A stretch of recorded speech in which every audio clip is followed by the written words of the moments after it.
Hello दोस्तों, आप सभी का हमारे जीनियस परिवार में स्वागत है। आशा है कि आप सभी अच्छे होंगे और आपके सभी जो हैं स्कूल खुल चुके हैं, आप अच्छे से पढ़ाई करते होंगे, है ना। तो हमने अगली क्लास में हमने देखा था कि राष्ट्र की दृश्य कल्पना, यानी किसी राष्ट्र को कैसे किसी इंसान या किसी भी चीज़ का उसको कैसे चित्रित किया जा सकता है ना। हमने इसके बारे में देखा था और हम आज जो देखेंगे, आज हम देखेंगे राष्ट्रवाद और साम्राज्यवाद, ये क्या है, हम आज इसके बारे में जानेंगे, है ना। तो चलिए शुरू करते हैं। ठीक, देखिए 19वीं शताब्दी यानी जो शताब्दी जिसको कहते हैं वो 100 साल, ठीक, 100 साल को शताब्दी कहते हैं ना। तो 19वीं शताब्दी की अंतिम, है ना, कि अंतिम चौथाई तक राष्ट्रवाद का वह आदर्शवादी उदारवादी जनतांत्रिक स्वभाव नहीं रहा जो सदी के पहले भाग में था। यानी कि शताब्दी के अंतिम चरण में, यानी कि मान लीजिए 25 वर्ष है ना, तो 100 वर्ष का 4 भाग कर देंगे तो 25 वर्ष होगा। यानी ये 25 वर्ष जो है एकदम लास्ट वाला है ना।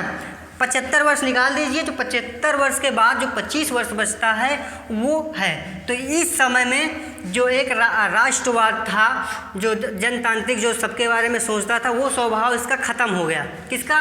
राष्ट्रवाद का। वो स्वभाव नहीं रहा सदी के अंतिम भाग में, है ना। और जो सदी के पहले भाग में था, ये राष्ट्रवादी थे, राष्ट्र से प्रेम करते थे, है ना। ये तो ठीक है, लेकिन दूसरों के लिए अच्छा व्यवहार, भ्रातृत्व ये सभी रखते थे अपने देश के लिए। लेकिन ये सदी के अंतिम में ये बिल्कुल विपरीत हो गए। राष्ट्रवाद की बिल्कुल ये विपरीत कार्य करने लगे। देखिए क्या करते हैं, राष्ट्रवादी सीमित लक्ष्यों वाला संकीर्ण सिद्धांत बन गया।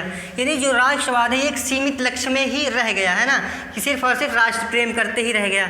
एक सीमित संकीर्ण सिद्धांत, संकीर्ण नहीं, एक सकरा, संकीर्ण का मतलब होता है सकरा, ठीक, एक सीमित संकीर्ण सिद्धांत बनकर के रह गया। उसके बाद देखिए जो राष्ट्रवादी एक दूसरे के प्रति जो विरोध करते चल गए, ईर्ष्या, द्वेष, बैर, सबसे पहले ये किसी से ईर्ष्या नहीं करते थे, किसी से द्वेष, बैर, दुश्मनी किसी से नहीं करते थे। लेकिन सदी के अंतिम चरण में क्या हुआ? सदी के अंतिम चरण में यह हुआ कि ये एक दूसरे के प्रति उदार न होकर के एक दूसरे से ईर्ष्या द्वेष में जीने लगे, है ना। अब देखिए इसके तो जो यूरोप में जो प्रमुख यूरोप शक्तियाँ थीं, वो साम्राज्यवादी उद्देश्यों के लिए इन्होंने क्या किया? इन्होंने राष्ट्रवादी आकांक्षाओं का इस्तेमाल कर लिया, ठीक, इन्होंने इनका इस्तेमाल कर लिया। किसका? राष्ट्रवाद का इस्तेमाल कर लिया। 1871 के बाद जो यूरोप का एक बाल्कन क्षेत्र था, जो गंभीर तनाव का, जो राष्ट्रवादी गंभीर तनाव का स्रोत बनकर ही सिर्फ रह गया। अब क्यों बनकर रह गया? देखिए जो क्षेत्र हैं, जो बाल्कन क्षेत्र के प्रमुख क्षेत्र हैं, उनके नाम देख लीजिए। सबसे पहला है रोमानिया, बुल्गारिया, अल्बानिया, यूनान, स्लोवेनिया, सर्बिया, बोस्निया, जिसको कहते हैं हम हर्ज़ेगोविना के भी नाम से जानते हैं ना। और देखिए क्रोएशिया, मैसेडोनिया, है ना, मॉन्टेनिग्रो, ये सब हैं बाल्कन क्षेत्र के हिस्से, हैं ना।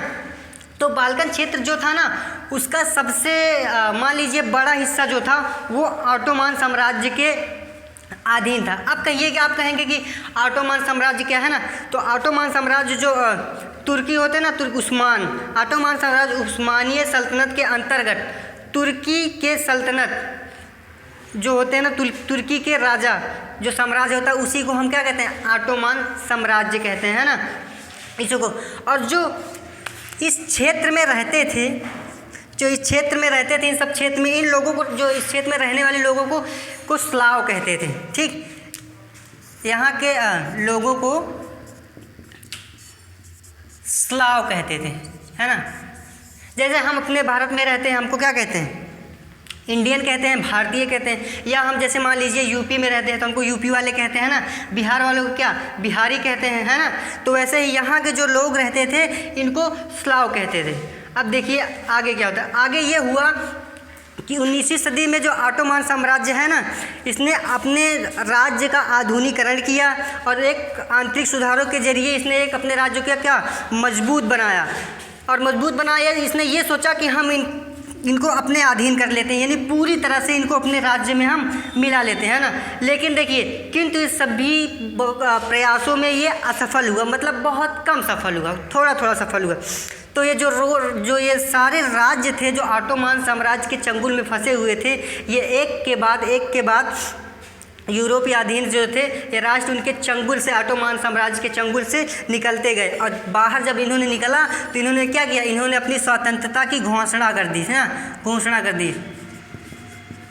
क्या किया इन्होंने अपनी स्वतंत्रता की घोषणा करने लगे। और बाल्कन लोगों ने आज़ादी का जो राजनीतिक अधिकारों के जो दबावों में ये लोग जी रहे थे, जो राष्ट्र के का आधार दिया, इन्होंने निकल करके बाहर एक राष्ट्र का आधार दिया कि हम भी स्वतंत्र हैं। और फिर इन्होंने एक कार्य किया, इन्होंने ये किया कि इतिहास का भी इस्तेमाल किया।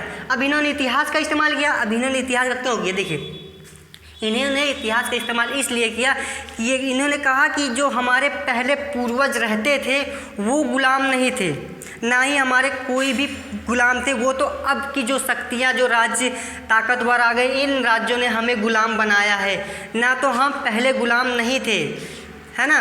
पहले की जो इनके पूर्वज रहते थे जो, वो कभी भी गुलाम नहीं थे। इन्होंने कहा कि हम गुलाम नहीं थे, हम गुलाम अब बनाए गए हैं। तो उसके बाद आता जब बाल्कन क्षेत्र के जो विद्रोह राष्ट्र समूह ने अपने संघर्षों को लंबे समय तक, है ना, जारी रखा और जो खोई हुई इनकी आज़ादी थी इनको वापस पाने के लिए प्रयास करने लगे। तो इसके बाद जब इन्होंने प्रयास किया खूब अच्छे से, तो बाल्कन क्षेत्र गहरे टकराव का कारण बन गया। क्यों? क्योंकि इसमें इतने सारे क्षेत्र थे। अब ये गहरे टकराव का कारण क्यों बन गया? क्योंकि अभी तो सिर्फ ऑटोमान साम्राज्य से ही लड़ाई चल रही थी, है ना। अब देखिए इसके आगे गहरे टकराव का कारण क्यों बन रहा है। तो बाल्कन क्षेत्र जो राज्य था एक दूसरे से भारी ईर्ष्या करने लगा। यानी जो ये छोटे छोटे राज्य हैं, जब ये आज़ाद हुए बाल्कन क्षेत्र ऑटोमान साम्राज्य से, तो इन्होंने जानते हो क्या किया, ये मान लीजिए ये रोमानिया है, ये बुल्गारिया है, ये अल्बानिया है ना, ये यूनान है और ये स्लोवेनिया है। तो जब ये निकले तो ये इनसे घृणा करने लगे, ये इनसे घृणा करने लगे, ये इनसे जलने लगे। तो इन्होंने क्या सोचा कि इनसे जलते थे, लेकिन इन लोगों ने सोचा कि क्यों ना हम अपना साम्राज्य बढ़ाएं। तो ये सोचने लगे कि हम इनको मिला लें, ये सोचने लगे हम इनको मिला लें, ये सोचने हम इनको मिला लें, और ये सोचने लगे हम सारों को मिला लें और एक बड़ा सा अपने देश का मतलब साम्राज्य स्थापित कर दें, है ना। तो ज़्यादा से ज़्यादा इनका इलाका जो था ये हथियाने के चक्कर में रहते थे कि हम इनको कितना पाएँ हथिया लें। उसके बाद फिर इन्होंने जिस तरह बाल्कन समस्या, जैसे ही बाल्कन समस्या आगे बढ़ने लगी, है ना, तो कुछ जो प्रतिस्पर्धाएं थी वो कुछ खुलकर सामने आने लगे। यानी कि जब बाल्कन क्षेत्र की समस्या आगे बढ़ी, लोगों ने सुना उसके बारे में, तो कुछ प्रतिस्पर्धाएं जो थी वो खुलकर सामने, कुछ राज्य जो और थे वो खुलकर सामने आने लगे। ठीक, तो उसके बाद देखिए जैसे रूस, जर्मनी, इंग्लैंड और ऑस्ट्रिया हंगरी की हर ताकत बाल्कन क्षेत्र पर और अन्य शक्तियों ने जो अपना प्रभाव दिखाया, जैसे रूस, हंगरी, है ना, इन्होंने अपना प्रभाव दिखाना शुरू कर दिया और एक दूसरे राज्य की जो पकड़ होती है उसको इन्होंने क्या, इनको कमज़ोर करना शुरू कर दिया कि हम उनको कमज़ोर कर देंगे, वो जब कमज़ोर हो जाएंगे तो हम इनके क्षेत्र में हम अपना आधिपत्य जमाएंगे, है ना। तो जब ऐसा इन्होंने करने लगा, जो ये सारे राज्य करने लगे, जैसे रूस, जर्मनी, इंग्लैंड, ऑस्ट्रिया, हंगरी, है ना, ये सब करने लगे, तो जो इनके कमज़ोर क्षेत्र थे ये अपने क्षेत्रों को बढ़ाना ही चाहती थी। तो अब ये भी बीच में कूद पड़े, जब क्योंकि तालाब में छोटी मछलियाँ रहती हैं तो बड़ी मछलियाँ भी कूदती हैं ना, तो ये भी कूदने लगे, बड़ी ताकतें भी बाल्कन क्षेत्र में आकर कूदने लगी, वो भी अपना अधिकार जमाना चाहती थी। तो इसके बाद इसके इलाकों में कई छोटे छोटे युद्ध हुए, यानी कहीं कभी यूनान से हुआ, कभी स्लोवेनिया से हुआ, कभी सर्बिया से हुआ, तो छोटे छोटे युद्ध होने शुरू होने लगे, है ना। जब ये युद्ध होकर जब ख़त्म हुए तो जो साम्राज्य और राष्ट्रवादी है इन्होंने एक अवनिवेशीकरण किया, अवनिवेशीकरण करके एक साम्राज्यवादी प्रभुत्व का विरोध करने लगे।